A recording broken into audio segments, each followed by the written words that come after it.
กับกิจกรรมวันโกนวัดพระธาตุศรีจอมทองวรวิหารวันพุธที่ 12 มีนาคม พุทธศักราช 2568 วันนี้ตรงกับวันขึ้น 14 ค่ำเดือน 4 บัดนี้ได้เวลาอันสมควรจะได้ขอกราบรัตนาท่านพระอาจารย์มหาพฤกษ์ประภัสสโรผู้ช่วยเจ้าวาดได้เมตตากดสวิตช์ไฟฟ้าเครื่องนมัสการบูชาพระรัตนตรัยเบื้องหน้าโต๊ะหมู่บูชาขอน้อมกราบรัตนาด้วยความเคารพครับอาราธนาพระสงฆ์สามเณรเจริญพรอุบาสกอุบาสิกาทุกท่านได้ประคองอัญชลี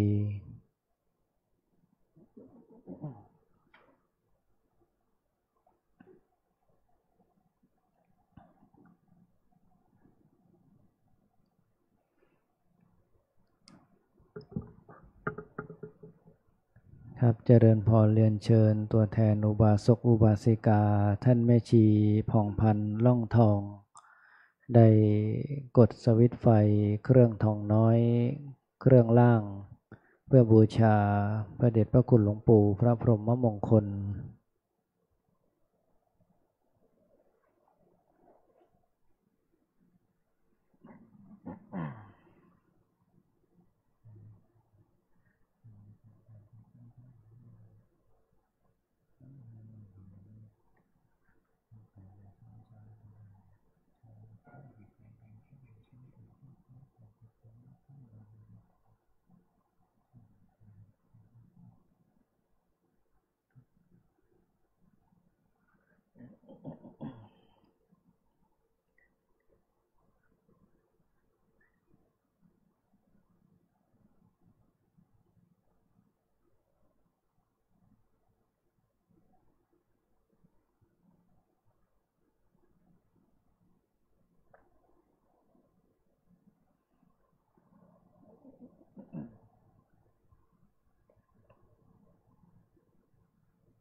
ครับเรียนเชิญทุกท่านได้กล่าวคำบูชาพระรัตนตรัยโดยความพร้อมเพรียงกันนะครับอิมินาสการเนะตังพุทธังอภิปูชยามะอิมินาสการเนะตังธัมมังอภิปูชยามะอิมินาสการเนะตังสังฆังอภิปูชยามะอะระหังสัมมาสัมพุทโธภควาพุทธังภควันตังอภิวาเทมิสวากขาโตภควตาธัมโมธัมมังนัมสสามิสุปฏิปันโนภควโตสาวกสังโฆสังฆังนัมมามิหันธมยังพุทธัสสะภควโตบุพพาคณมกาดังกโรมาเสนะโมตัสสะภะคะวะโตอะระหะโตสัมมาสัมพุทธัสสะนะโมตัสสะภะคะวะโตอะระหะโตสัมมาสัมพุทธัสสะนะโมตัสสะภะคะวะโตอะระหะโตสัมมาสัมพุทธัสสะหันธมยังพุทธานุสตินะยังกโรมาเสอิติปิโสภะคะวะอะระหังสัมมาสัมพุทโธเวชชาจารณะสัมปันโนสุขโตโลกวิทูอนุตตโรปุริสธรรมสารถิสัท ทาเทวมนุษย์สานังพุทโธภควาติกายเยนวาจายวเจตสาวาพุทเทกุกัมมังปะกตังมยายังพุทโธปฏิคันหตุอจยันตังกาลันตะเรสังวริตุงวะพุทเทหันธรรมยังธรรมานุสตินยังกโรมาเสสวาคาโตภะคะวะตาธัมโมสันทิฏฐิโกอากาลิโกเอหิปัสสิโกโอปัญญิโกปัจจตังเวทิตาโพวิญโยหิติกายเยนวาจายวเจตสาวาธัมเมกุกัมมังปะกตังมยายังธัมโมปฏิคันหตุอจยันตังกาลันตะเรสังวริตุงวะธัมเม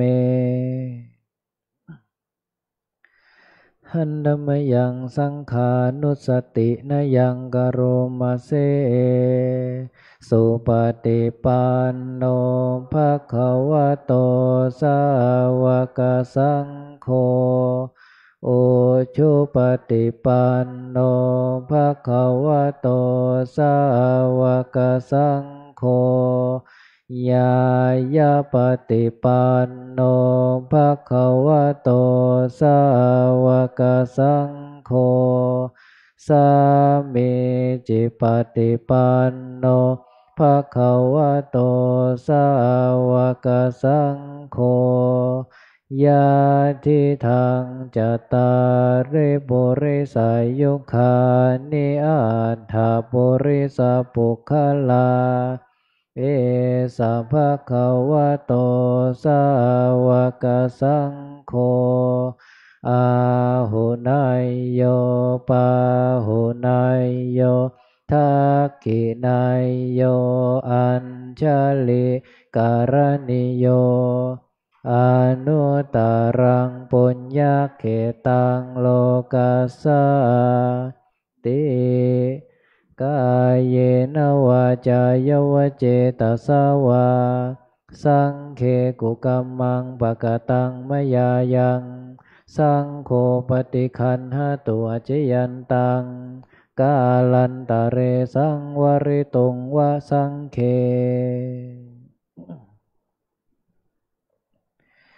หันธรรมยังสิริมังคลมหาเทราภิทุติคาทายโยพนามาเส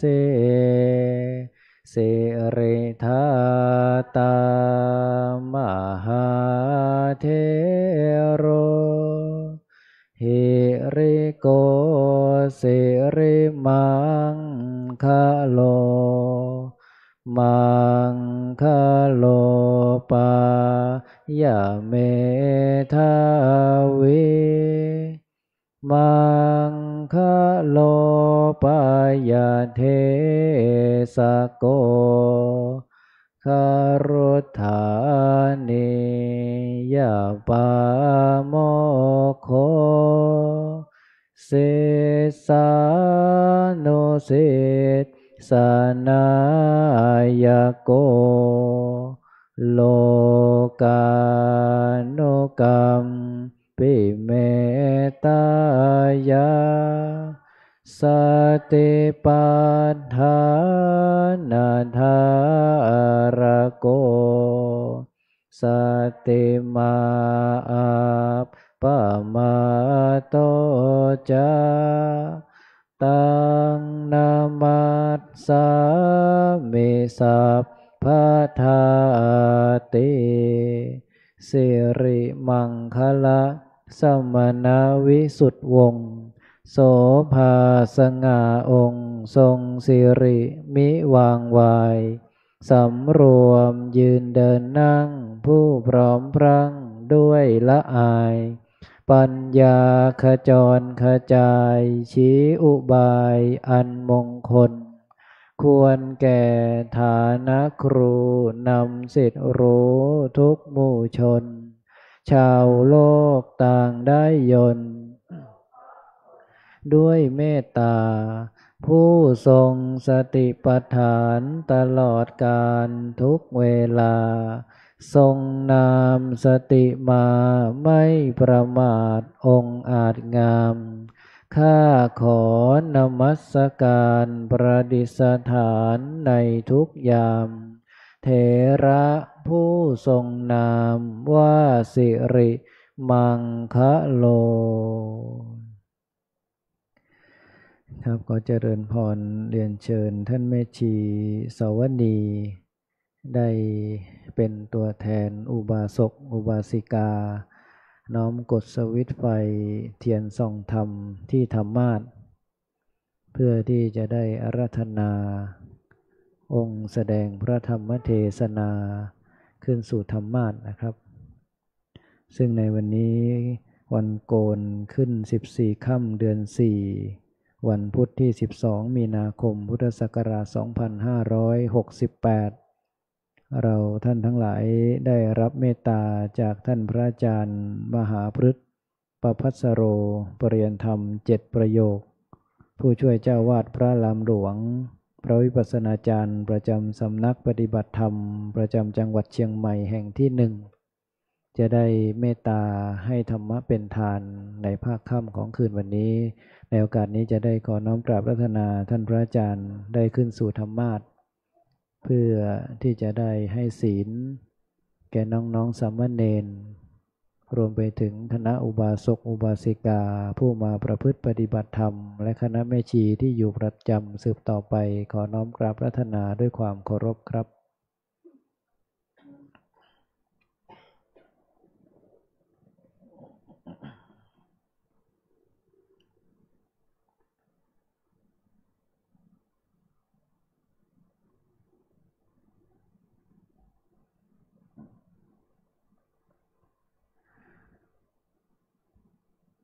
ครับนิมนต์คณะน้องๆสามเณรได้นั่งอย่างเบื้องหน้าธรรมาสน์เพื่อจะได้สมาทานทัสสศีลรวมไปถึงสวดสาธยายสามเณรสิกขาสืบต่อไปขอนิมนต์นะครับ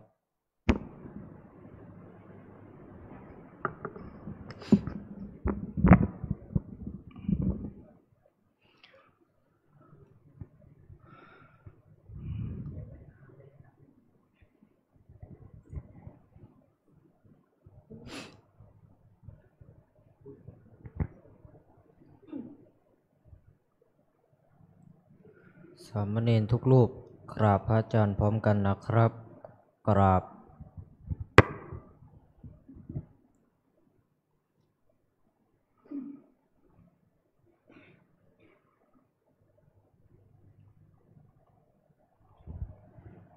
มยังพันเตสารณสีลังยาจามะทุติยมปิมยังพันเตสารณสีลังยาจามะตติยมปิมยังพันเตสีลังยาจามะนะโมตัสสะภะคะวะโตอะระหะโตสัมมาสัมพุทธัสสะนะโมตัสสะภะคะวะโตอะระหะโตสัมมาสัมพุทธัสสะนะโมตัสสะภะคะวะโตอะระหะโตสัมมาสัมพุทธัสสะนะโมตัสสะภะคะวะโตอะระหะโตสัมมาสัมพุทธัสสะนะโมตัสสะภะคะวะโตอะระหะโตสัมพุทธัสสะ นะโมตัสสะภะคะวะโตอะระหะโตสัมมาสัมพุทธัสสะยะมหังวทามิตังวเทธาอามะพันเตพุทธังสารนังคัจฉามิพุทธังสรณังคัจฉามิธัมมังสรณังคัจฉามิธัมมังสรณังคัจฉามิสังฆังสรณังคัจฉามิสังฆังสรณังคัจฉามิทุติยัมปิพุทธังสรณังคัจฉามิทุติยัมปิพุทธังสรณังคัจฉามิทุติยัมปิธัมมังสรณังคัจฉามิทุติยัมปิธัมมังสรณังคัจฉามิทุติยัมปิสังฆังสรณังคัจฉามิทุติยัมปิสังฆังสรณังคัจฉามิตติยัมปิพุทธังสรณังคัจฉามิตติยัมปิพุทธังสรณังคัจฉามิตติยัมปิธัมมังสรณังคัจฉามิตติยัมปิสรณังคัจฉามิตติยัมปิสังฆังสรณังคัจฉามิตติยัมปิสังฆังสรณังคัจฉามิติสรณะขมนังนิติตังอามะพันเตปานาติปาตาเวระมณีปานาติปาตาเวรมณีอะทินนาทานาเวระมณีอาทินาทานาเวรมณีอะพรหมจริยาเวระมณีอาพรหมจริยาเวรมณีมุสาวาทาเวระมณีมุสาวาทาเวรมณีสุลาเมรยมัชฌัปปมาทัฏฐานาเวระมณีสุราเมรยมัจจปมาทัฏฐานาเวรมณีวิกาลโภชนาเวระมณี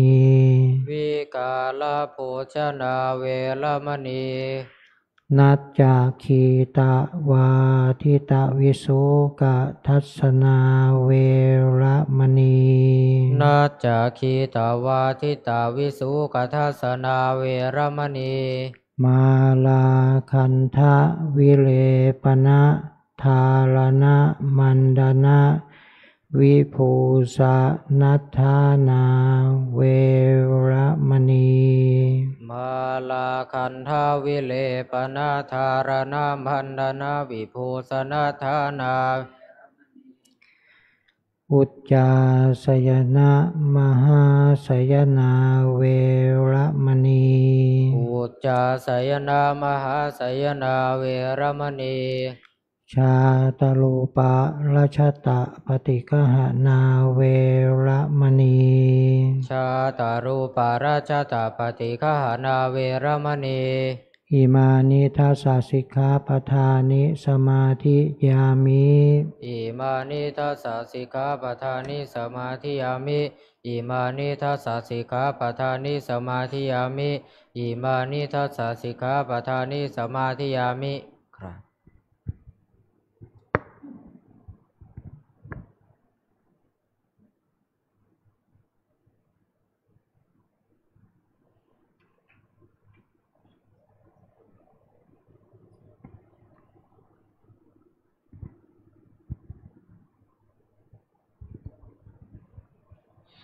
สัมพุทโธ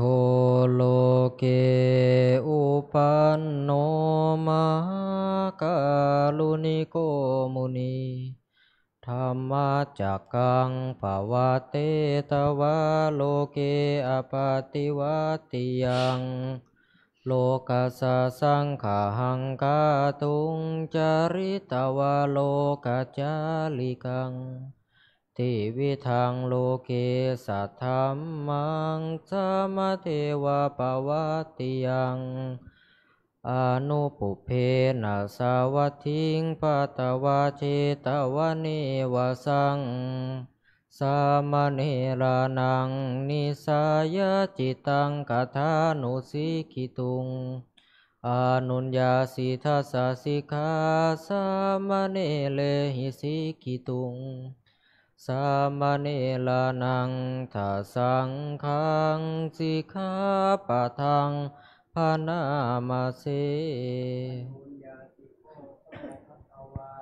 สามเณรนังทัสสะสิกขาปะทานิเตสุจะสามเณเลหิสิกิตุงปานาติปาตาเวรมณีอาทินนาทานาเวรมณีอาพรหมจาริยาเวรมณีมุสาวาทาเวรมณีสุราเมรยมัชฌปมาทฐานาเวรมณีวิกาลโภชนาเวรมณีนาจาคีตาวาทิตาวิสุขทัสนาเวรมณีมาลาคันธาวิเลปนาธารณมันดนาวิภูสนาธานาเวรมณีจาสยนามหาสยนาเวรมณีชาตาลุปาราชตาปฏิฆหานาเวรมณีติ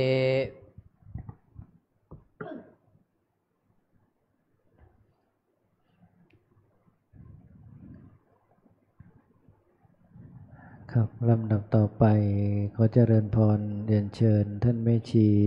ท่านเยาวรัตน์สิริสายพิดลได้เป็นตัวแทนอุบาสกอุบาสิกาน้อมถวายพานขอศีลแด่ท่านพระอาจารย์ขอเจริญพรเรียนเชิญครับ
ขอเชิญแม่ชีโยคีกราบพระอาจารย์พร้อมกันนะคะ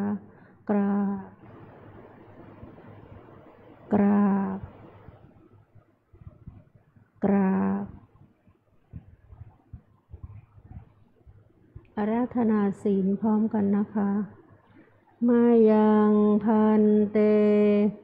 ติสารเนนะสหอัฏฐศีลานิยาจามะทุติยัมปิมายังพันเตติสารเน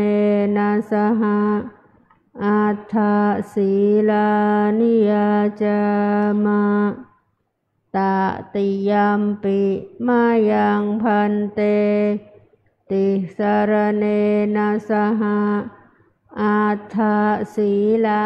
นิยาจามะนะโมตัสสะภะคะวะโตอะระหะโตสัมมาสัมพุทธัสสะนะโมตัสสะภะคะวะโตอะระหะโตสัมมาสัมพุทธัสสะนะโมตัสสะภะคะวะโตอะระหะโตสัมมาสัมพุทธัสสะ นะโมตัสสะภะคะวะโตอะระหะโตสัมมาสัมพุทธัสสะนะโมตัสสะภะคะวะโตอะระหะโตสัมมาสัมพุทธัสสะนะโมตัสสะภะคะวะโตอะระหะโตสัมมาสัมพุทธัสสะพุทธังสรณังคัจฉามิพุทธังสรณังคัจฉามิธัมมังสรณังคัจฉามิธัมมังสรณังคัจฉามิสังฆังสรณังคัจฉามิสังฆังสรณังคัจฉามิทุติยัมปิพุทธังสรณังคัจฉามิทุติยัมปิพุทธังสรณังคัจฉามิทุติยัมปิธัมมังสรณังคัจฉามิทุติยัมปิธัมมังสรณังคัจฉามิทุติยัมปิสังฆังสรณังคัจฉามิทุติยัมปิสังฆังสรณังคัจฉามิตติยัมปิพุทธังสรณังคัจฉามิตติยัมปิพุทธังสรณังคัจฉามิตติยัมปิธัมมังสรณังคัจฉามิตติยัมปิธัมมังสรณังคัจฉามิตติยัมปิสังฆังสรณังคัจฉามิตติยัมปิสังฆังสรณังคัจฉามิติสรณะขมานังนิธิตังอามาพันเตปานาติปาตาเวระมณีสิกขาปะทังสมาธิยามิปานาติปาตาเวระมณีสิกขาปะทังสมาธิยามิอะทินนาทานาเวระมณีสิกขาปะทังสมาธิยามิอะทินนาทานาเวระมณีสิกขาปะทังสมาธิยามิอะพรหมจาริยาเวระมณีสิกขาปะทังสมาธิยามิอาพรหมจริยาเวระมณีสิกขาปะทังสมาธิยามิมุสาวาทาเว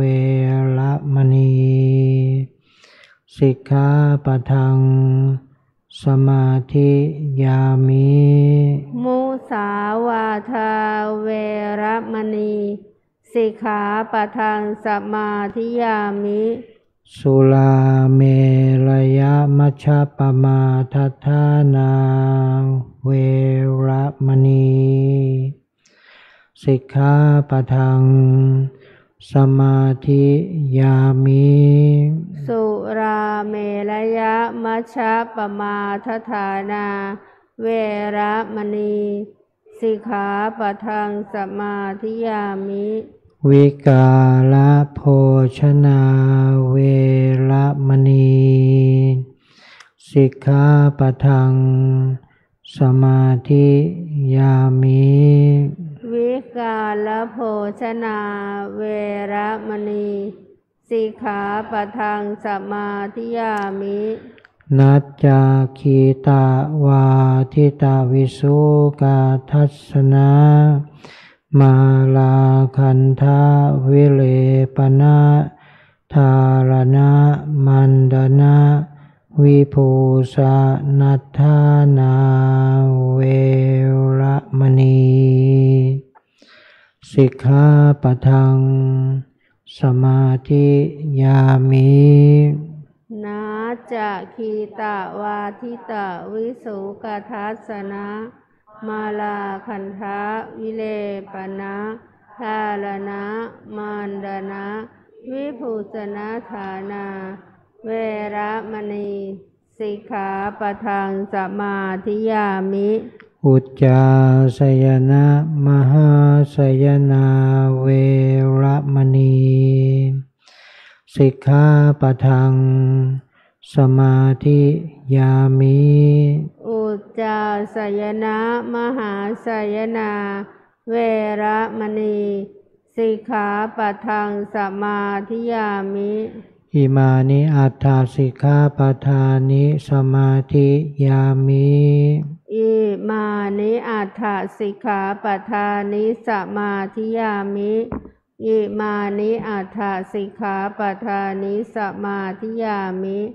อิมานิอัตถสิกขาปทานิสมาธิยามิอิมานิอัตถสิกขาปทานิสีเลนะสุขติงยันติสีเลนะโภคสัมปทาสีเลนะนิพุติงยันติ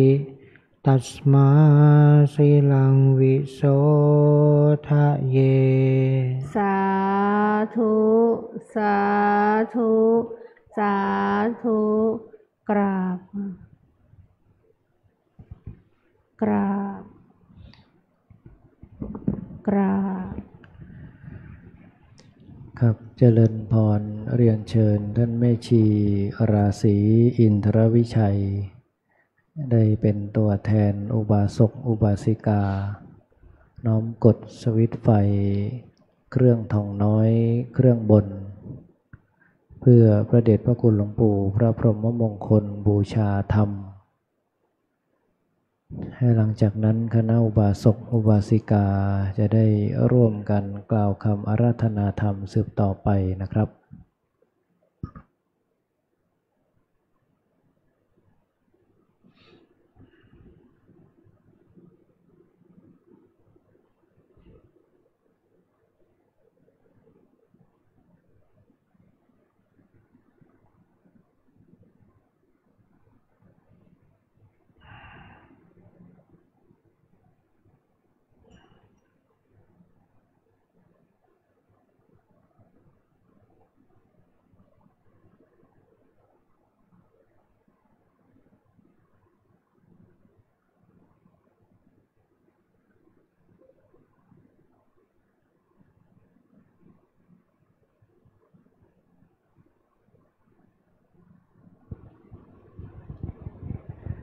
ขอเชิญอาราธนาธรรมพร้อมกันนะคะพระมาจะโลกาทิปติสหัมปติกตัญชลีอนาทิวารังอะยาจะทังสันติทัสสะตาปาราชาคชาติกาเทเสหิธัมมังอนุคัมปิมังปะชังเท้าสหัมบดีพรหมเป็นบรมในพรหมาทรงฤทธิ์ที่ศักดาว่าบริษัททุกหมู่พรหมน้อมหาดนามัสการประดิษฐานหน้าที่สมควรแล้วจึงบังคมชุลีบาทพระศาสดาขอพรอันประเสริฐวรเลิศมโหฬารปวง สัตว์ในโลกากิเลสน้อยก็ยังมีขอองค์พระจอมปราณสู่ท่านมหาอันรู้จริงโปรดปวงประชานีท่านจงโปรดแสดงธรรมนิมนต์ท่านเจ้าขาผู้ปรีชาอันเลิศล้ำโปรดแสดงพระสัทธรรมเทศนาประวาทีเพื่อให้สำเร็จผลแก่ปวงชนบรรดานี้ศพสุขเกษมศรีสมดังเจตนาเถิดอาราธนังกะโรมา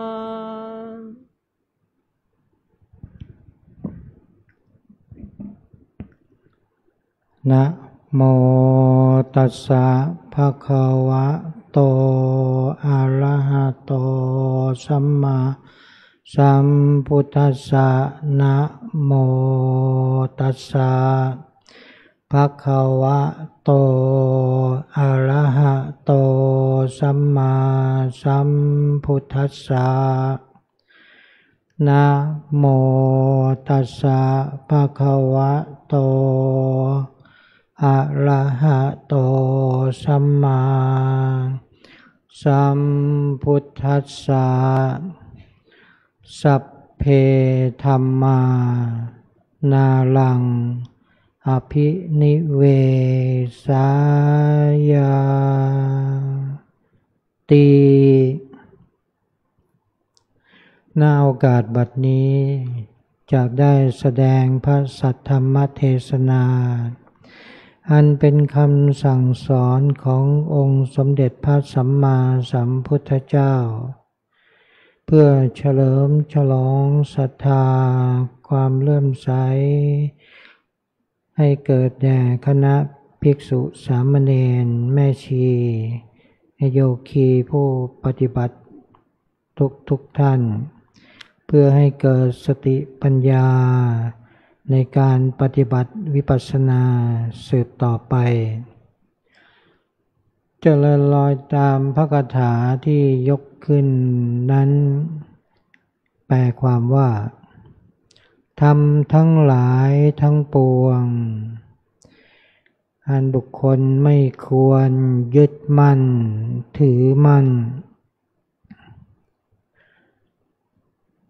ธรรมะก็คือธรรมชาติที่เราเห็นอยู่โดยทั่วไปตั้งแต่เราเกิดมาในโลกนี้เวลาเราเกิดมานะธรรมชาติของการเกิดแล้วก็ของมนุษย์ก็ต้องอาศัยอยู่ในท้องแม่9 เดือนถึง10 เดือนมารดาก็เลี้ยงอยู่ในครรภ์คอยเฝ้าทนุถนอมบุตรอย่างดีคอยระมัดระวังจนถึงเวลาคลอดออกมาสู่โลกนี้ร้องอูแวอูแวเนี่ยนี่ก็คือธรรมชาติของการเกิดของมนุษย์ของสัตว์ก็มีหลายแบบนะมีเกิดจากไข่เกิดในครรภ์ก็มีหลายอย่าง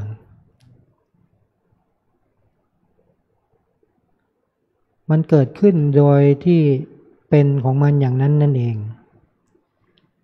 เมื่อเกิดมาแล้วได้รับอาหารก็เจริญวัยเติบโตขึ้นเป็นหนุ่มเป็นสาวเมื่อโตเต็มที่ก็เริ่มแก่เริ่มชราแล้วก็ตายในที่สุดเนี่ยเกิดแก่บางทีก็เจ็บป่วยก่อนที่จะตายบางครั้งก็เกิดมาแล้วตายทันทีก็มีหรือตายในครรภ์ก็มีหรือบางคนก็อยู่ครบวงจรนะเกิดแก่เจ็บแล้วก็ตายในที่สุดนะเมื่อมีการเกิดก็มีการตายธรรมชาตินั้นโดยปกติก็มักจะเป็นของคู่กันมีเกิดก็มีตายมีดีก็มีชั่วมีบุญก็มีบาปมีของที่ตรงข้ามกันนี่เรียกว่าธรรมชาตินะการชาติก็คือการเกิดนะการเกิดโดยธรรมะนะก็คือธรรมชาติเราทำไมพระพุทธองค์ถึงได้ตรัสว่าธรรมทั้งหลายทั้งปวงไม่ควรไปยึดมั่นถือมั่นเราเกิดมาเนี่ยนะตั้งแต่เป็นเด็กนะเราพยายามที่จะยึดมั่นถือมั่นยึดทุกอย่างเกิดมาเด็กๆเนี่ยตัวเล็กๆลองยื่นมือไปนะเขาคว้าได้เขาจับมับเลยจับยื่นนิ้วไปเขาก็จับยื่นอะไรไปเขาก็จับนะจับทุกอย่างเมื่อโตขึ้นก็เนี่ยอันนี้ของเรานะอันนี้ของเราตัวเราของเราเนี่ยยึดทุกอย่างเพราะถูกสอนมาอย่างนั้นให้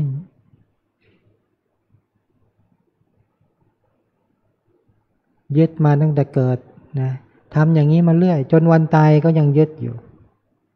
ยึดมั่นถือมั่นยึดในสิ่งต่างๆคุณงามความดีก็ยึดเนี่ยยึดในบุญยึดในบาปทุกสิ่งทุกอย่างเพราะถูกสอนมาอย่างนั้นแต่ทำไมพระพุทธองค์ตรัสตรงข้ามเพราะว่าถ้าหากเรายึดมั่นถือมั่นทุกอย่างแล้วเราก็ยังต้องติดอยู่ในวัฏฏะสงสารคือการเวียนว่ายตายเกิดนี้ไม่มีที่สุดไม่มีประมาณเรายึดอย่างนี้มาเป็นล้านชาติถ้าเอากระดูกมากองสูงเป็นภูเขานั่นแหละนะเกิดมาก็ดีใจเสียใจมีสุขมีทุกข์สุขก็อยากได้มากขึ้นทุกข์ก็ไม่อยากได้พยายามที่จะหาทางหนีมัน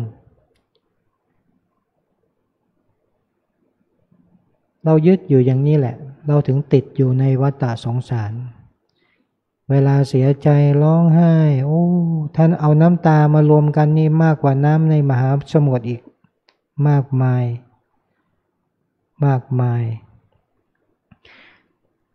เนี่ยพระพุทธองค์สอนสาวกภิกษุทั้งหลายพวกที่มีปัญญามากได้ฟังธรรมก็บรรลุในทันทีอย่างพาหิยะเนี่ยได้ฟังธรรมครั้งเดียวเห็นก็สักว่าเห็นได้ยินสักว่าได้ยินบารมีเต็มเปี่ยมบรรลุเป็นพระอรหันต์ในขณะนั้นเลยบรรลุง่ายเร็ว เร็วที่สุดพระพุทธองค์พระพุทธเจ้า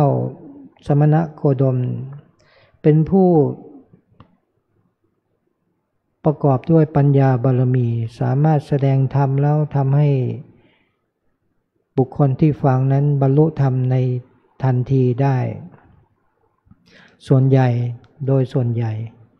แต่ผู้ที่ปัญญาน้อยต้องฟังหลายครั้งถึงจะบรรลุส่วนปัญญาทึบนะแต่ก็ยังพอสอนได้ก็ต้องให้ฝึกสตินะเรียกว่าเจริญสติปัฏฐานทั้งสี่กายเวทนาจิตธรรมพัฒนาสติสมาธิปัญญาขึ้นมาก่อนนะเพื่อให้สร้างบารมีให้เกิดความเข้าใจแล้วก็เข้าถึงได้บรรลุธรรมในที่สุดเป็นลำดับไปพระพุทธองค์ได้สอนเป็นเวลาตั้งแต่พระองค์ตรัสรู้นั่นจนกระทั่งปรินิพพานมีภิกษุและสาวกเป็นอันมากนะถ้าจะแยกเป็นกลุ่มที่มีปัญญามากก็ฟังธรรมก็บรรลุนะกลุ่มที่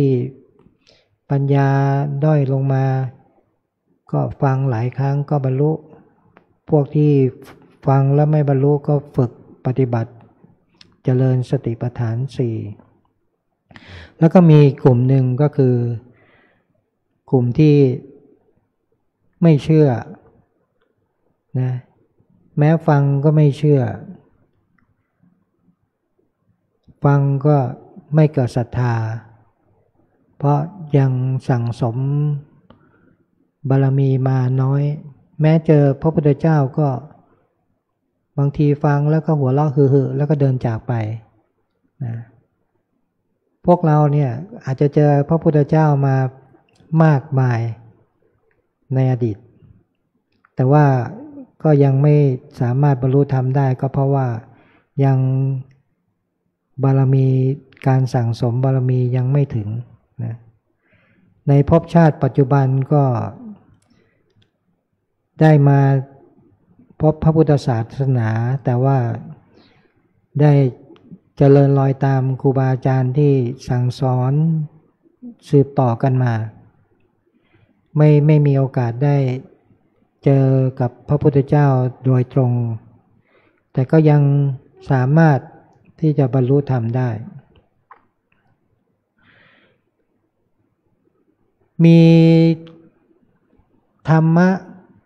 ถึง 84,000 พระธรรมขันธ์นะที่ในพระไตรปิฎกแบ่งเป็นพระสูตรพระวินัยแล้วก็พระอภิธรรมชนรุ่นหลังก็อาศัยการเรียนรู้ศึกษาท่องจำนะก็ได้รู้ถึงประวัติความเป็นมาแล้วก็หนทางที่จะพ้นทุกข์ก็จากการศึกษา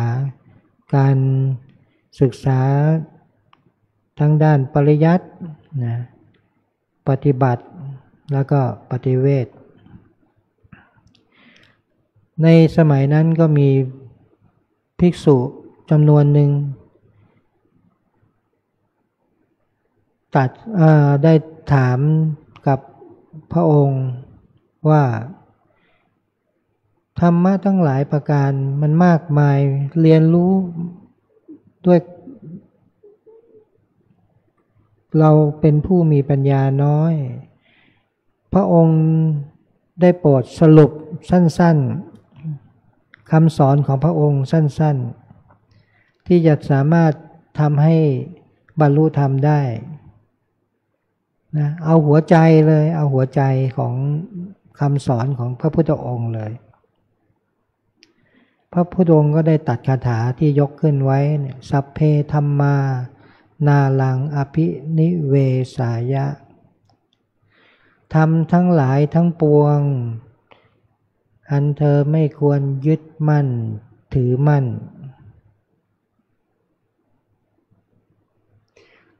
แล้วอย่างไรล่ะไม่ยึดมั่นถือมั่นไม่ต้องทำอะไรเลยเหรอ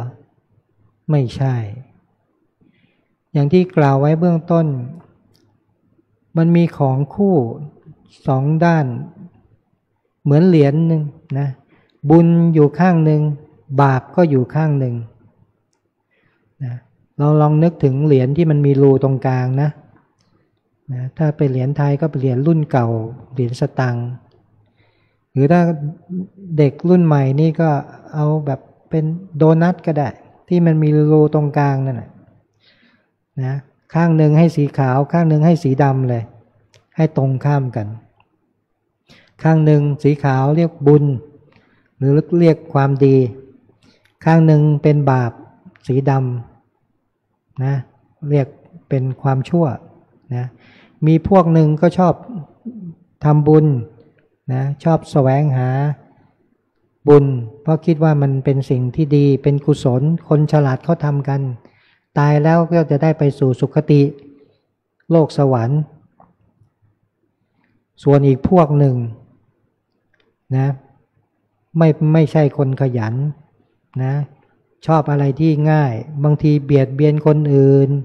ฆ่าสัตว์บ้างทำร้ายเบียดเบียนช่อโกงนะผิดศีลทั้งหมดเลยนะทำบาปทุกอย่างนะเขาก็ว่านะพระพุทธองค์บอกถ้ายึดบาปตายไปก็ไปทุกขติก็คืออบายทั้งสี่นรกเปรตอสุรกายแล้วก็สัตว์เดรัจฉานพวกที่ยึดในบาปสิ่งความชั่วนั้นไม่มีความเชื่อหรอกนะว่าทำแล้วมันจะเป็นอย่างนั้นเพราะถ้าใครรู้ว่าผลของบาปจะเป็นอย่างนั้นก็คงไม่มีใครทำนะก็คงจะรักษาศีลนะไม่ฆ่าสัตว์ไม่ลักทรัพย์ไม่ผิดประเวณีไม่พูดโกหกหลอกลวงคนอื่นไม่ดื่มสุราสิ่งเสพติดทั้งหลายเนี่ยศีลห้านะทุกคนก็คงจะยึดแล้วก็คงไม่ประพฤติผิดศีลนี้เพราะไม่อยากไปหรอกนรกมันมีแต่ความ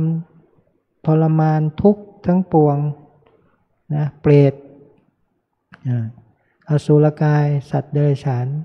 นะคงไม่มีใครอยากเป็นแต่ก็มีพวกที่ไม่รู้นะก็อาศัยความสะดวกสบายความง่ายนะโกงกินคนอื่นนะเบียดเบียนทั้งคนทั้งสัตว์เพราะคิดว่าเป็นสิ่งที่ง่ายนะทำสงครามกันนะคิดว่าตัวเองมีกำลังมากก็ยึดไปตีเมืองอื่นนะยึดไปตีเมืองอื่นยึดเมืองเนี่ยเราดูในปัจจุบันเนี่ยก็ยังมีอยู่แล้วในอนาคตอีกเป็นร้อยเป็นพันปีมันก็ยังเป็นอย่างนี้เพราะธรรมชาตินะธรรมชาติของมนุษย์เป็นอย่างนี้มีดีมีชั่วมีบุญมีบาปแล้วทำยังไงถึงจะไม่ยึดมั่นถือมั่นเราแค่รู้นะในธรรมจักรเนี่ยพระพุทธองค์ตัดไว้นะธรรมจักรกัปปวัฏนสูตรทางสายกลางนะ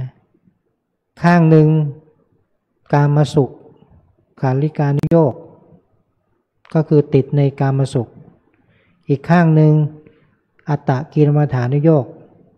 นะก็คือประกอบความเพียรจนลำบากตัวเอง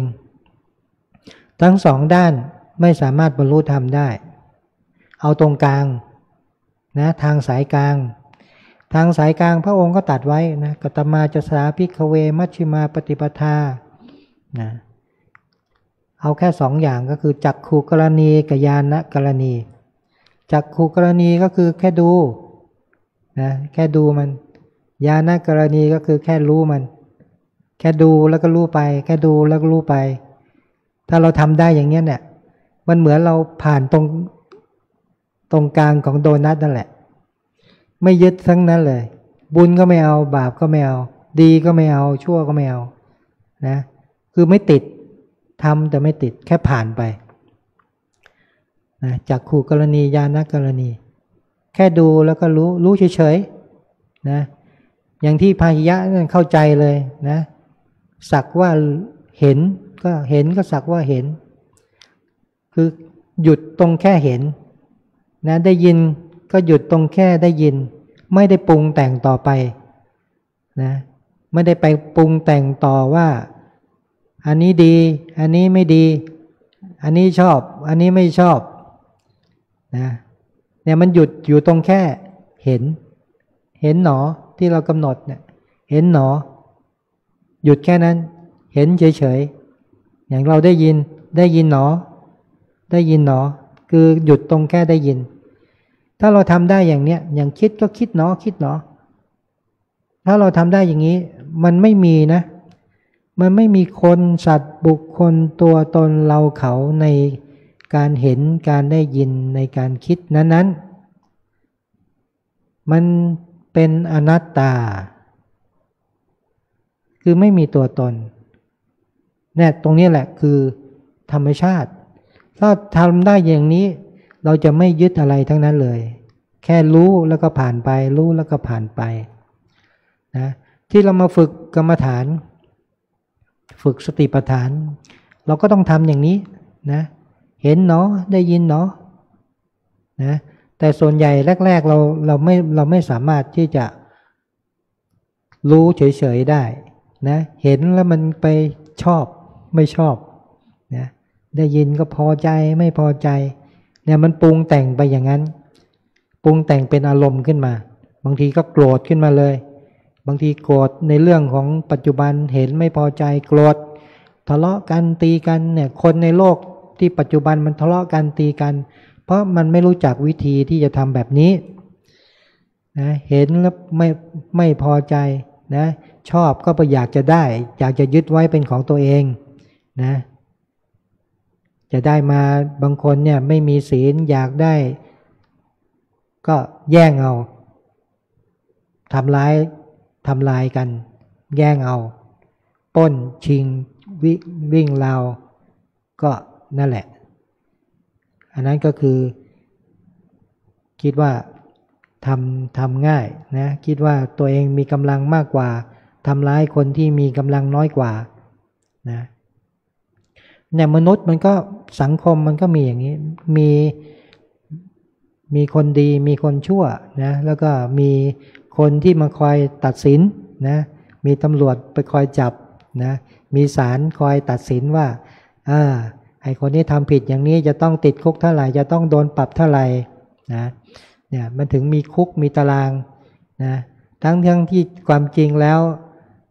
ในโลกนี้ทั้งหมดทั้งปวงเนี่ยแหละคือคุกนะอันนั้นก็คือคุกย่อยนะที่มันมีความทรมานมากขึ้นทำไมถึงเรียกว่าคุกเนี่ยเพราะเราติดอยู่ในนี้แหละเวียนว่ายตายเกิดมาเนี่ยที่ครั้งแรกบอกไปอบายมี4อย่างสุขติก็มีโลกกับสวรรค์มี6นะเป็นเท่าไหร่เป็น11แล้วอบาย4โลก1สวรรค์6นะ11ถ้าก่อนตายนะพวกที่กลัวตายฝึกสมาธินะได้รูปฌานอรูปฌานนะรูปฌานก็มี16ชั้นนะรูปฌานที่1ก็ไปอยู่เป็นอรูปภพเนี่ยของรูปฌานที่1เนี่ยมีถึง16ชั้นแล้วก็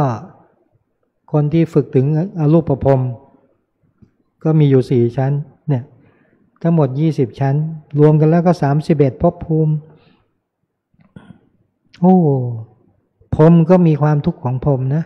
อรูปภพก็มีความทุกข์ของรูปภพมันอยู่อย่างนั้นน่ะนานเป็นนับอสงไขย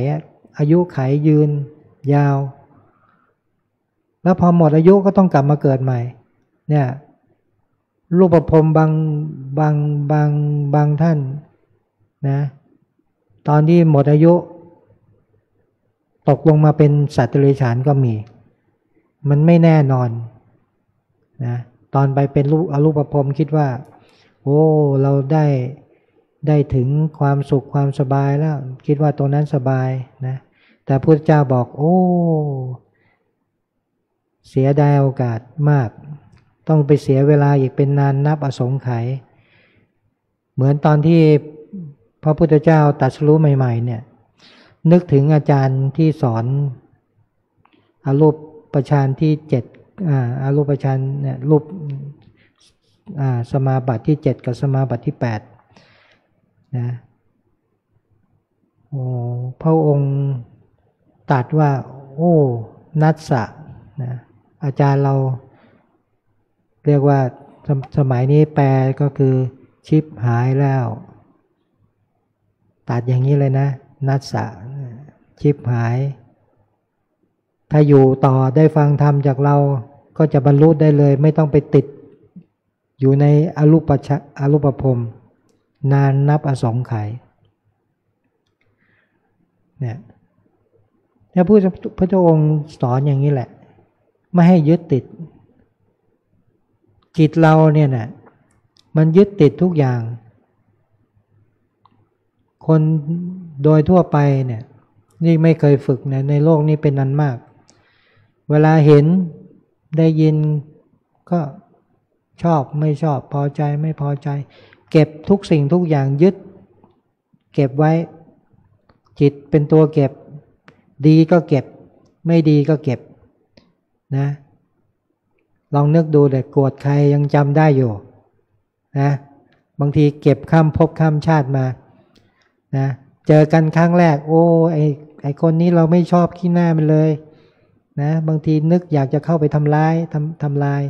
เนี่ยจิตมันจำได้ขนาดนี้มันเคยสร้างกรรมกันมาก่อนนะมันเก็บข้ามภพข้ามชาติอย่างนี้นั่นเองนะเรารู้สึกไหมเนี่ยแล้วคนสมัยปัจจุบันรู้จักแต่วิธีทำความสะอาดร่างกายไม่รู้จักวิธีทำความสะอาดจิตนะเก็บทุกอย่างพอมันเหมือนจะมันเต็มนะก็ไม่รู้จักทำไงเนี่ยเวลามันเศร้ามันเสียใจก็เศร้าเสียใจมากขึ้นเรียกว่าอะไรเดี๋ยวนี้เขาเรียกว่าอะไรซึมเศร้าเป็นมันเยอะนะเนี่ยคนมาปฏิบัติเนี่ยหลายคนเป็นซึมเศร้าเพราะเก็บทุกอย่างเลยนะเก็บทุกอย่างเก็บมาตั้งแต่ทุกภพทุกชาติเก็บมาหมดแต่ไม่รู้จักวิธีที่จะทำให้มันเบาบางนะไปหาหมอก็ให้ยานะบอกปรับเคมีกับปรับเคมีที่สมองนั่นคือรักษาปลายเหตุจริงๆมันเกิดจากจิตเรานี่แหละ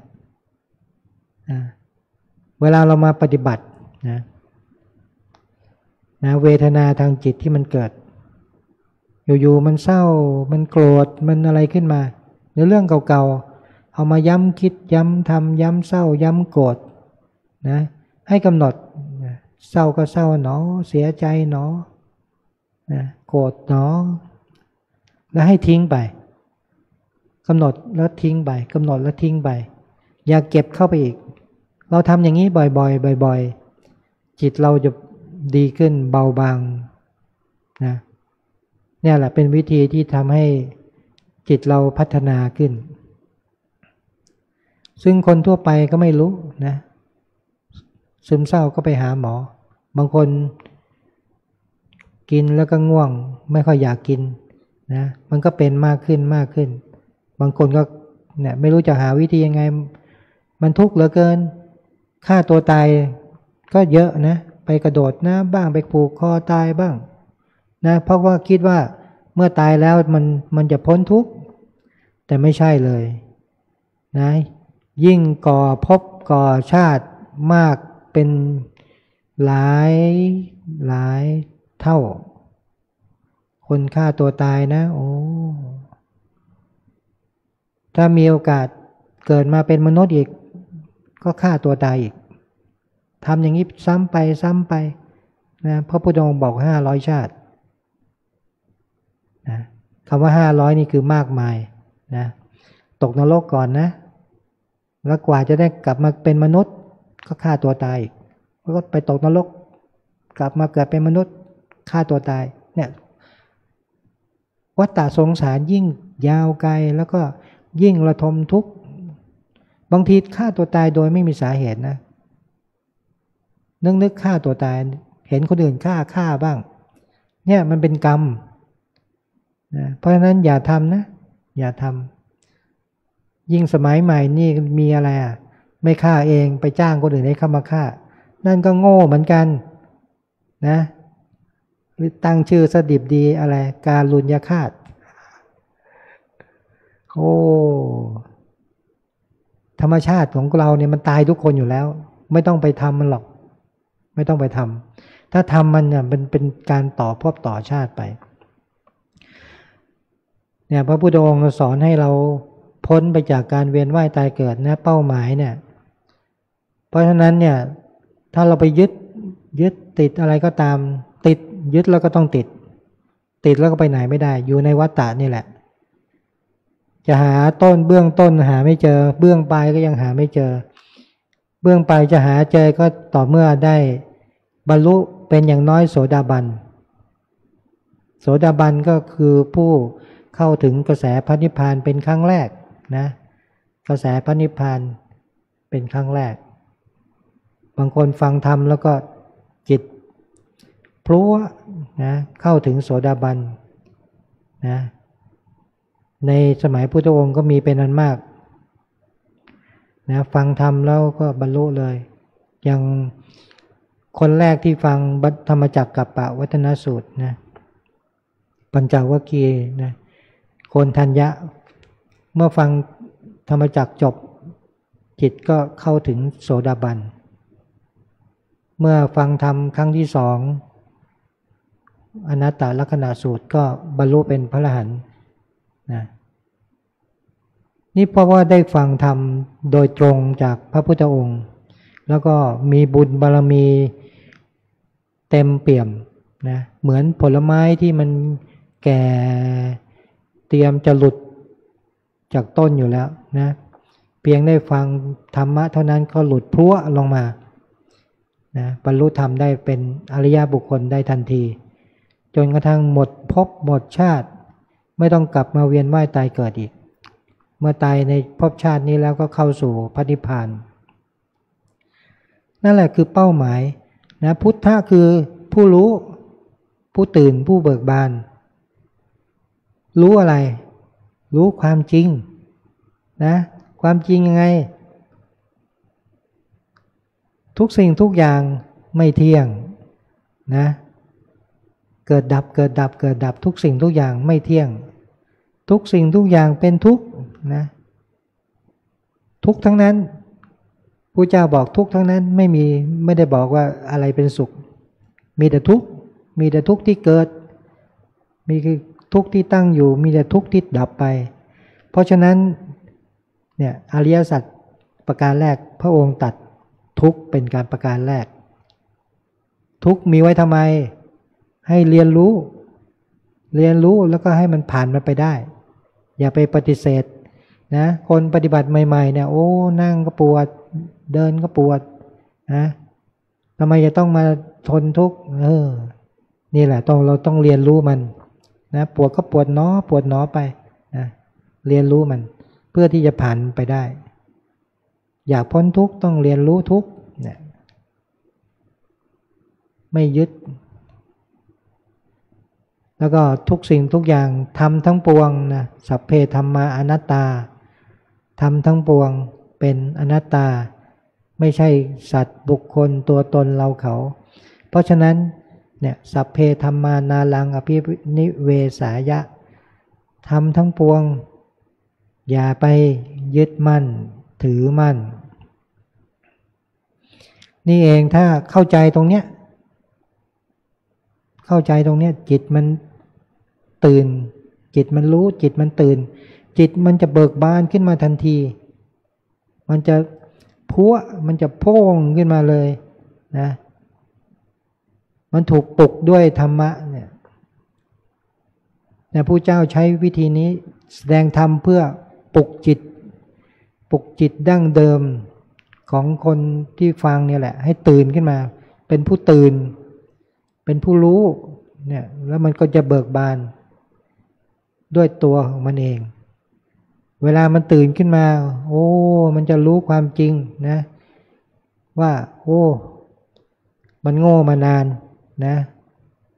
มันหลงยึดอยู่ในวัฏฏะสงสารเนี่ยเป็นเวลานานมาก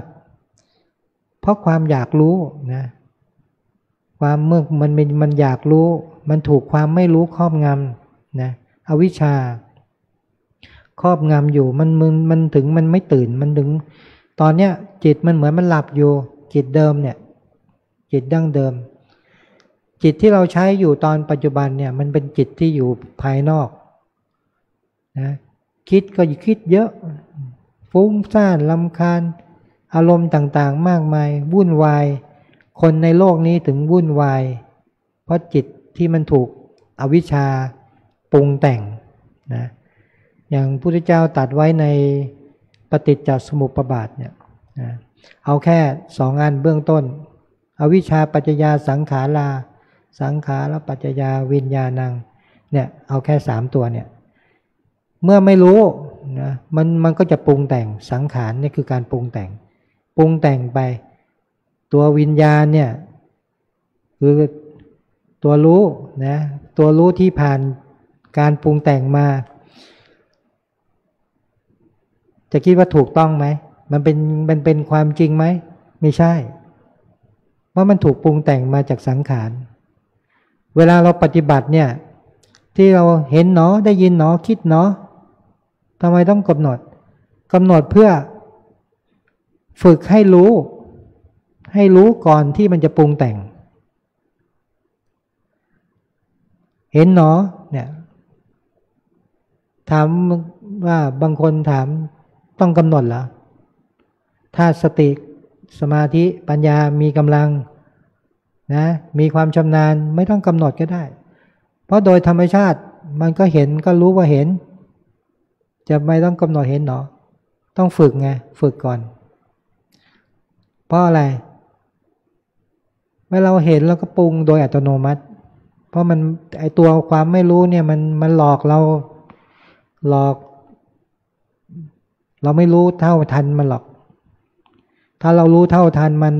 เราไม่ต้องมาเวียนว่ายตายเกิดแบบนี้เราเวียนว่ายตายเกิดมากมายเพราะเราไม่รู้นะอวิชชานี่มันหลอกต่อหน้าเลยเนี่ยเห็นว่ามันจะทำให้เราปรุงแต่งเลยนะชอบบ้างเกลียดบ้างโกรธบ้างนะชอบก็อยากได้ไม่ชอบก็อยากทำลายเนี่ยแหละมันถึงมนุษย์มันถึงวุ่นวายนะโลกในเนี่ย31ภพภูมิเนี่ยมันวุ่นวายเพราะเหตุนี้เนี่ยเราฝึกเห็นหนอเนี่ยเพื่อให้รู้แล้วแค่รู้มันรู้แล้วละนะละ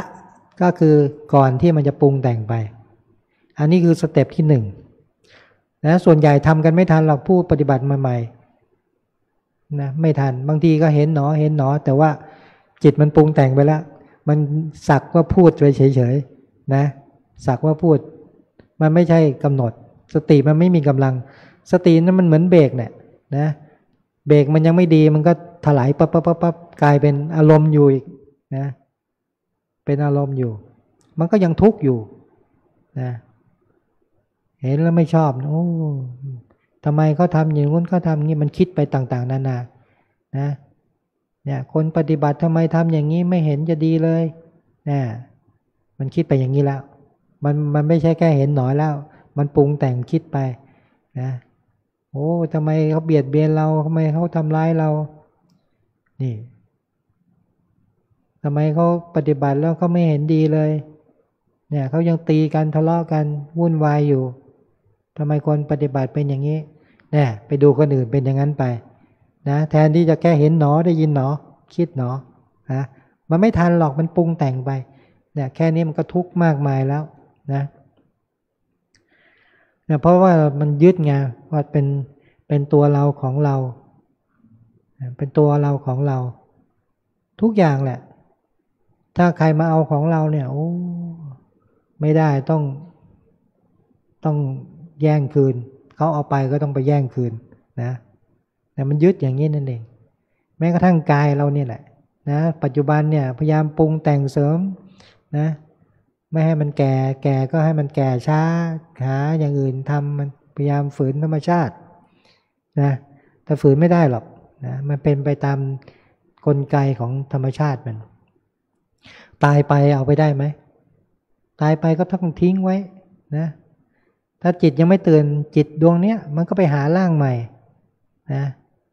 ถ้าตอนตายจิตมันผ่องใสก็ไปสุคติไม่เศร้าหมองก็ไปอบายมีแค่นี้นะเวียนว่ายตายเกิดไปอีกไม่รู้ต้องเท่าไหร่เพราะฉะนั้นเนี่ยพระเจ้าได้เรามาเกิดในยุคที่ถือว่าทันพุทธศาสนาได้มีครูบาอาจารย์มากมายนะตั้งปณิธานตั้งจิตอธิษฐานไว้ว่าขอชาตินี้เป็นชาติสุดท้ายแล้วโอ้ถ้ารู้ความจริงเนี่ยโอ้มันเหนื่อยมันไม่อยากมันเบื่อแล้วนะตายจากชาตินี้ก็ต้องไปเกิดใหม่เกิดมาก็เนี่ยต้องเป็นเด็กต้องไปเรียนรู้ไปเรียนหนังสือใหม่อีกเรียนซ้ำเรียนซากนะเรียนเสร็จแล้วก็ต้องมาทำงานนะมีครอบครัวนะมีลูกมีหลานโอ้ทุกข์ทั้งนั้นถ้ารู้ความจริงแล้วมันเบื่อหน่ายนะอย่างในบทพระคาถาหนึ่งเนี่ยสังขารทั้งหลายนะมันไม่เที่ยงเมื่อรู้ความจริงอย่างเนี้ยก็จะเบื่อหน่ายในทุกข์นะแล้วก็หาทางพ้นทุกข์ต้องเบื่อหน่ายนะอย่างเราปฏิบัติเนี่ยถึงญาณหนึ่งเนี่ยมันเบื่อหน่ายนะนิพพิทาเนี่ยเบื่อหน่ายแรกๆก็ขี้เกียจขี้เกียจเดินขี้เกียจนั่งโอ้เมื่อไหร่มันจะหมดเวลาโอ้เนี่ยมันทุกข์เนี่ยทุกข์ใจนะกินข้าวก็ไม่อร่อยนะมันเบื่อหน่ายขี้เกียจเดินขี้เกียจนั่งทำยานแก่กล้าขึ้นโอ้เบื่อไม่อยากเจอหน้าคนอื่นเบื่อตัวเองบางทีเหม็นตัวเองโอ้มีแต่ความเศร้าหมองนะถ้ามันเห็นทุกข์ที่สุดแล้วเนี่ยโอ้ไม่อยากเกิดอีกแล้วเกิดมาก็เริ่มใหม่อีกแล้วนะเกิดมาก็เริ่มใหม่นะเด็กที่เกิดวันแรกเนี่ยมันจำได้นะที่มันร้องไห้ว่าเกิดอีกแล้วนะซ้ำซากนะโตมามันก็ลืมนะก็ต้องทำไปตามระบบแต่ถ้ามันได้เจอธรรมะได้มาปฏิบัตินะแสวงหาความพ้นทุกข์นะนี่แหละที่เราทำอยู่ปฏิบัติอยู่ก็เพื่อทางที่จะพ้นทุกข์นะไม่ใช่ปฏิบัติมาแล้วโอ้เราปฏิบัติได้ดีเราปฏิบัติเก่งมาอวดกันไม่ใช่นะถ้าปฏิบัติถูกต้องสัมมาทิฏฐิเนี่ยเห็นถูกต้องเห็นอย่างนี้ไม่เอาอะไรทั้งนั้นแค่รู้มันแค่รู้แล้วก็ผ่านไปให้ได้แค่รู้แล้วก็ผ่านไปให้ได้เนี่ยเห็นหนอตัดได้ยินหนอตัดรู้เฉยๆรู้เฉยๆฝึกอย่างนี้บ่อยๆจนมันชำนาญนะมันก็จะทำให้เป็นที่พึ่งเรานะเป็นที่พึ่งเมื่อไหร่มันตื่นขึ้นมามันจะรู้ความจริงทุกอย่างนะเป็นผู้เบิกบานโอ้มันจะรู้เลยเนี่ยชาตินี้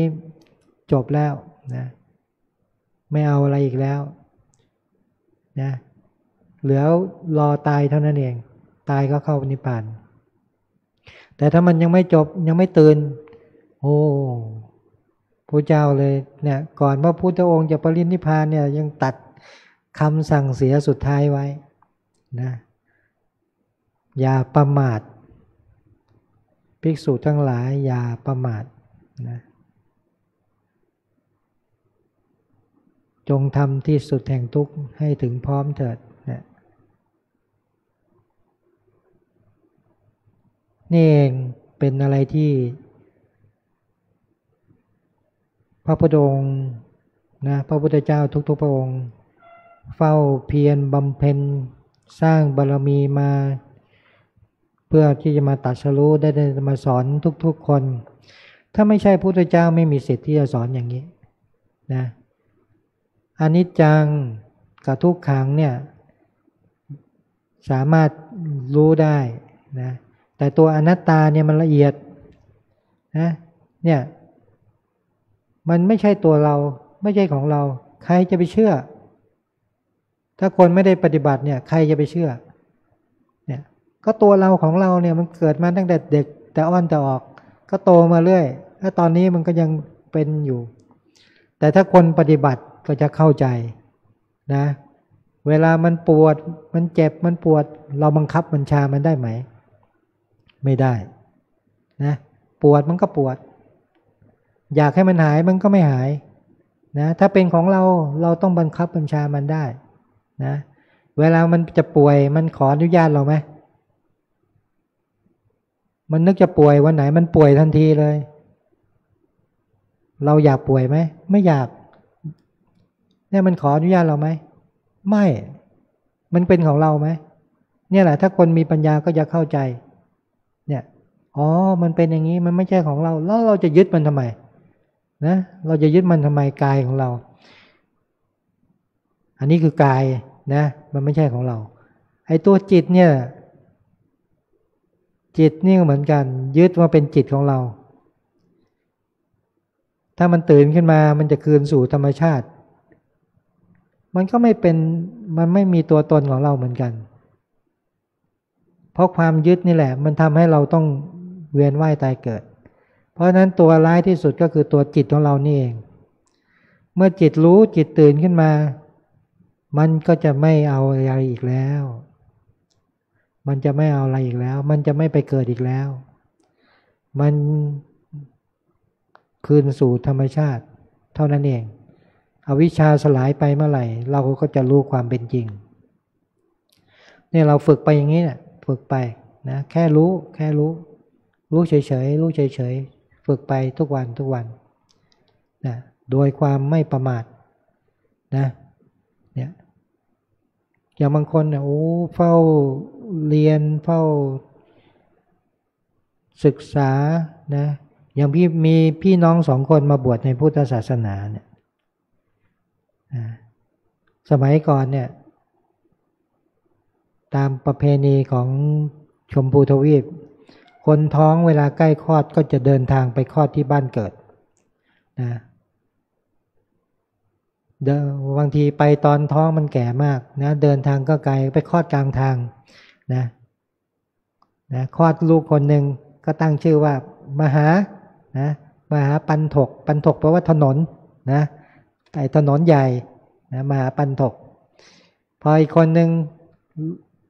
ก็เดินทางกลับอีกก็คลอดกลางทางอีกทอดบนถนนนั่นแหละก็ตั้งชื่อว่าจุละแปลว่าน้อยนะตัวเล็กนะถนนน้อยมหาปันถกกับจุลปันถกพี่น้อง2 คนได้เข้ามาบวชในพุทธศาสนาพี่ชายเป็นผู้มีปัญญามากนะไม่นานก็บรรลุเป็นพระอรหันต์ก็บวชนะก็ห่วงน้องชายมาบวชน้องชายนี่เป็นคนมีปัญญาทึบนะ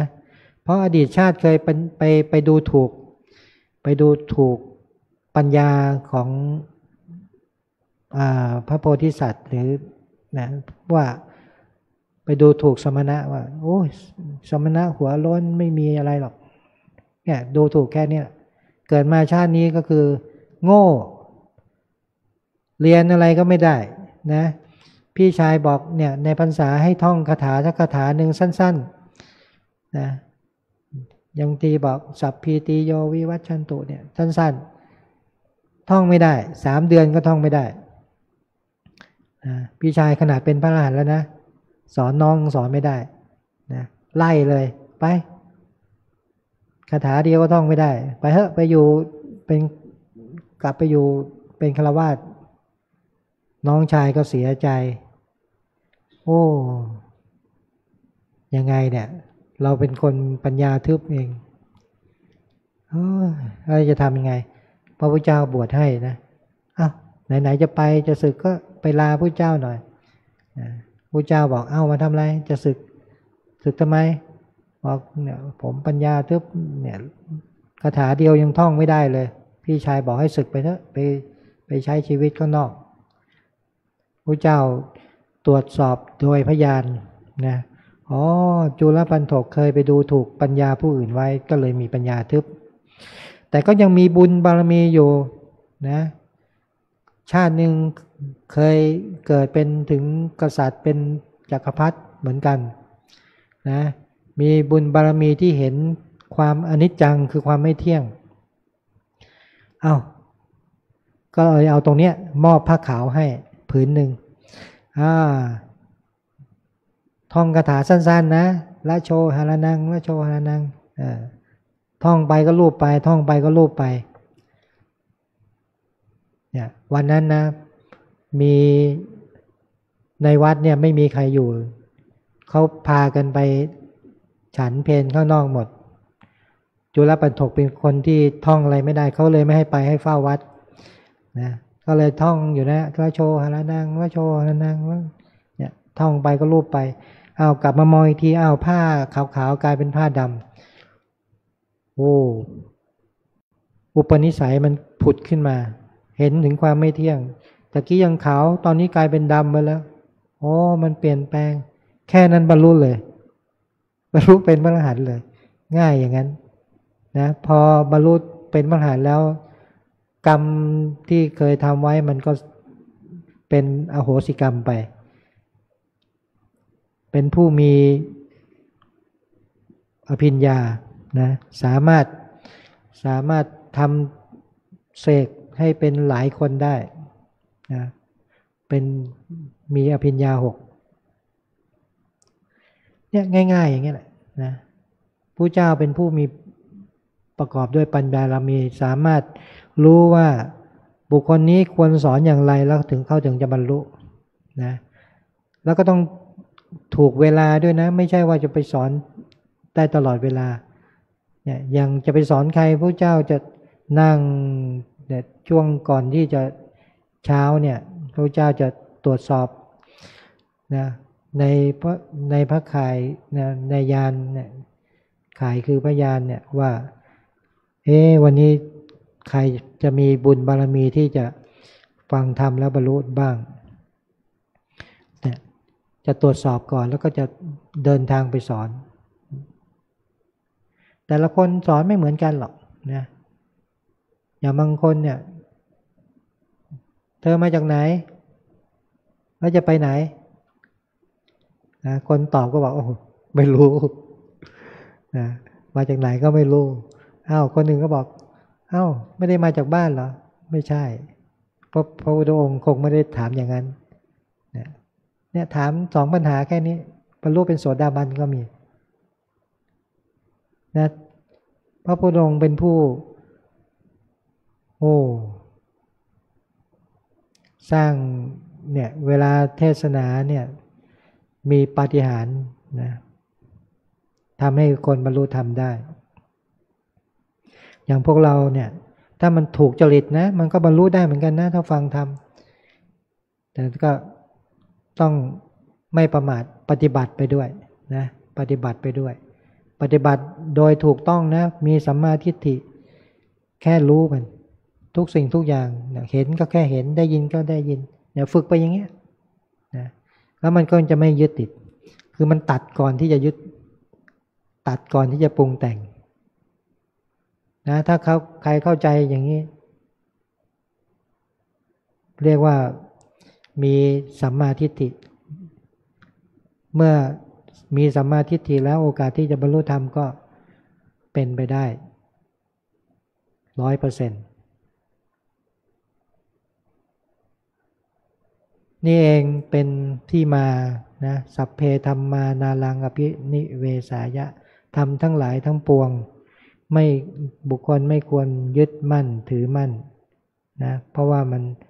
สัพเพธัมมาอนัตตานะมันไม่ใช่ตัวตนไม่ใช่ของเราไม่ใช่สัตว์บุคคลตัวตนเราเขานั่นเองเราจึงไม่ยึดมั่นถือมั่นด้วยประการชนี้นะก็คิดว่าทุกคนพอที่จะเกิดปัญญาในการที่จะนำไปปฏิบัติสืบต่อไปนะในท้ายที่สุดนี้ก็ขออำนาจของคุณพระศรีรัตนตรัย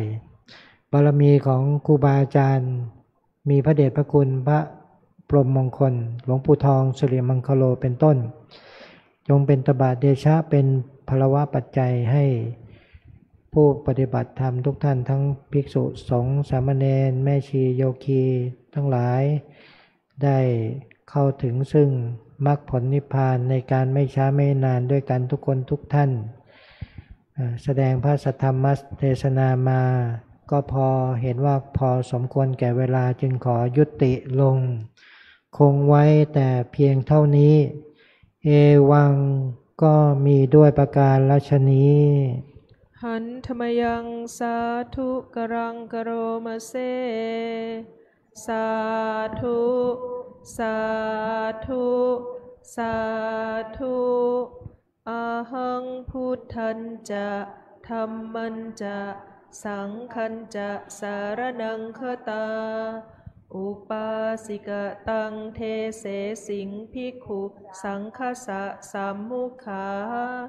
เอตังเมสารนังเขมังเอตังสารนามุตตมังเอตังสารนามาคัมมะสัพพะทุกขาปะมุญเจเรยะถาพลังจรยาหังสัมมาสัมพุทธัสสะนังทุกขานิสรณะเสวะภาคีนิสังอนาคเตกายเยนะวาจายะวะเจตสาวาพุทเทกุกัมมังปะกตังมยายังพุทโธปฏิคันหาตุอัจจยันตังการันตเรสังวริตุงวะพุทเทกายเยนะวาจายะวะเจตสาวาธัมเมกุกัมมังปะกตังมยายังธัมโมปฏิคันหาตุอัจจยันตังการันตเรสังวริตุงวะธัมเมกายเยนะวาจายะวะเจตสาวาสังเคกุกัมมังปะกตังมยายัง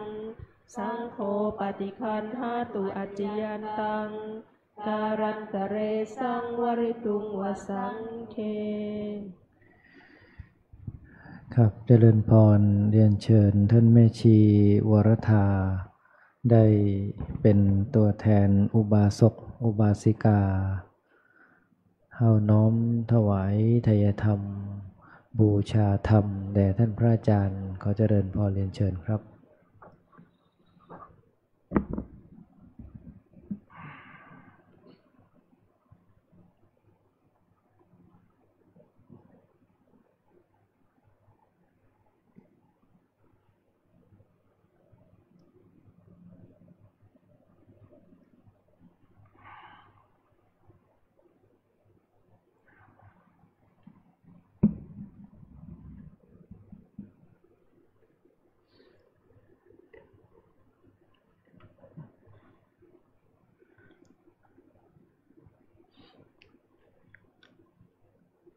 ยะถาวาลิวาหาปุราปริปุเรนติสาคลังเอวะเมวะอิโตทินังเปตานังอุปกัปปติอิชิตังปัตติตังตุมหังคิปปะเมวะสมิจฉตุสัพเพปุเรนตุสังกปาจันโทปนะระโสยะถามณิโชติระโสยะถาสัพพิติโยวิวัชชันตุสัพพะโลกโควินัสตุมาเตภวัตวันตรายโยสุขีทีขายุโกภวะอภิวาทนาสีลิสนิจจังวุธาปจายโนจัตตาโล ธรรมาวัฏันติอายุวันโนสุขังภะลังสาธุสาธุสาธุกับพระธรรมเทศนาเนื่องในวันโกนขึ้น14ค่ำเดือน4โดยท่านพระอาจารย์มหาพฤกษ์ประภัสโรปรริยนธรรม7ประโยคผู้ช่วยเจ้าวาดพระรามหลวงพระวิปัสสนาจารย์สำนักปฏิบัติธรรมประจำจังหวัดเชียงใหม่แห่งที่1ท่านอาจารย์ได้เมตตาให้ธรรมะเป็นทานก็กระผมในนามคณะพระภิกษุสามเณรคณะอุบาสกอุบาสิกาสาธุชนทุกคนทุกท่านขอกราบอนุโมทนาขอบคุณท่านพระอาจารย์เป็นอย่างสูงที่ได้เมตตาให้ธรรมะเป็นทานข้อคิดในการนำไปประพฤติปฏิบัติในลำดับต่อไปเราท่านทั้งหลายจะได้ร่วมกันปฏิบัติบูชาเจริญจิตตภาวนาร่วมกันเป็นระยะเวลาประมาณ10นาทีกราบอาราธนาทุกรูปและเรียนเชิญทุกท่านณบัดนี้ครับ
ครับสมควรแก่เวลา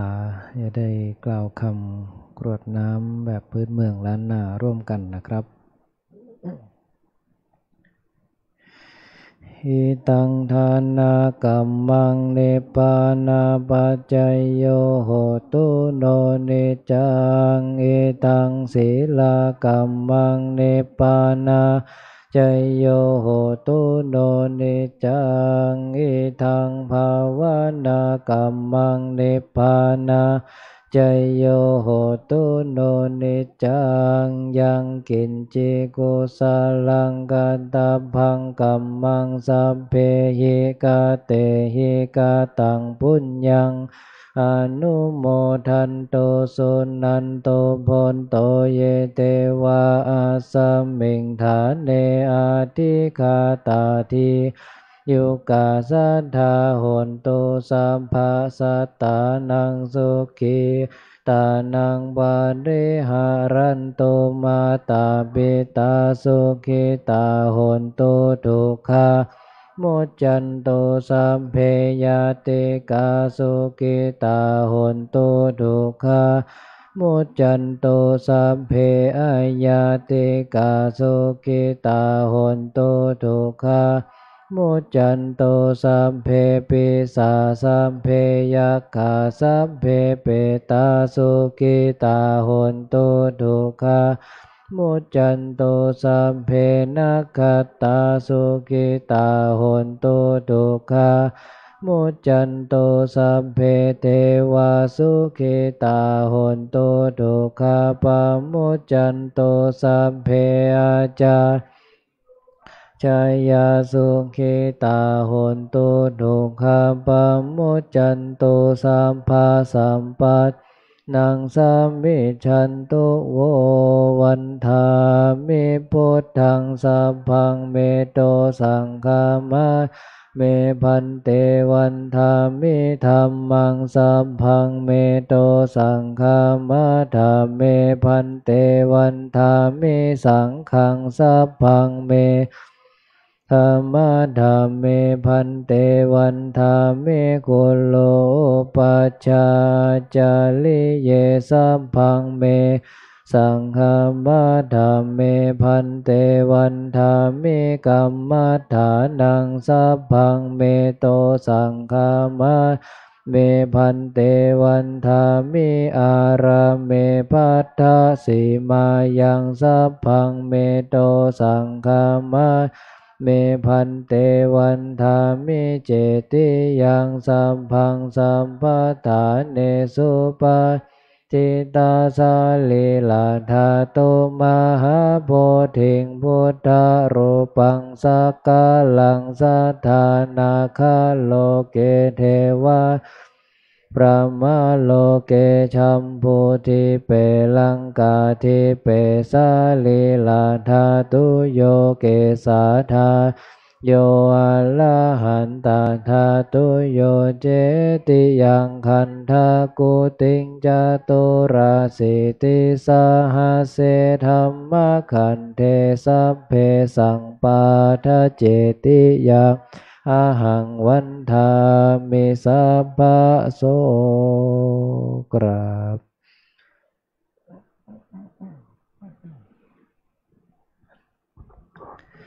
ครับหันหน้าไปทางสรีระสังขารพระเดชพระคุณหลวงปู่น้อมศีรษะลงกล่าวคำวันทาน้อยพร้อมกันนะครับวันทามิพันเตสัพพังอปาราทังคามาธาเมพันเตมยากตังปุญญังสามินาอนุโมทิตาพังสามินากตังปุญญังไมหังทาตาพังสาธุสาธุอนุโมทามิกราบกับน้อมวันทาน้อยท่านพระอาจารย์มหาพฤกษ์ประภัสโรผู้ช่วยเจ้าวาดพระลำหลวงโดยความพร้อมเพรียงกันนะครับวันทามิพันเตสัมพังอปาราทังคามาธาเมพันเตมยา ตังปุญญังสามินาอนุโมทิตาพังสามินากตังปุญญังไมทาตาพังสาธุสาธุอนุโมทามิจัตตารโอธรรมาวัฏันติอายุวันโนสุขังภะลังสาธุสาธุสาธุกล่าวคำบูชาพระรัตนตรัยอีกครั้งหนึ่งนะครับอะระหังสัมมาสัมพุทโธภควาพุทธังภควันตังอภิวาเทมิสุขะโตภควตาธัมโมธัมมังนัมมัสสามิสุปฏิปันโนภควโตสาวกสังโฆสังฆังนามามิ